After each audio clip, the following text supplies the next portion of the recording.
Now that I have this start for my industry overview subject, my next step is going to be to start outlining the topics that I want to cover inside of it. The best way to start doing this is by thinking through things chronologically. What's the first thing I want to cover? In this subject, the first thing I want to cover is the shipping industry. So I'm going to go ahead and just type the shipping industry. And then I'll click the Add Topic button. Or I can click Enter or Return as well. Great!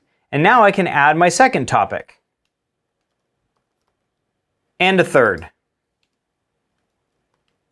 Now that I have my topics in place, let's go back and start outlining the steps that will go inside them. To do that, I'm going to start with my shipping industry topic. I'll hit the little arrow next to it, and that will drop me down to the step level.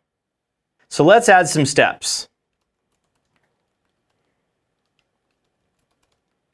Okay, that's good for the first topic. Let's move to the next one and add some steps there. Pretty simple, right? Now you can create an outline for your entire subject and get it all ready for you to start adding content. Pro tip, you can drag and drop to move things around. So maybe I want this value proposition step to be at the top of this topic instead of at the end. Easy, easy. Just moved it up. There it is.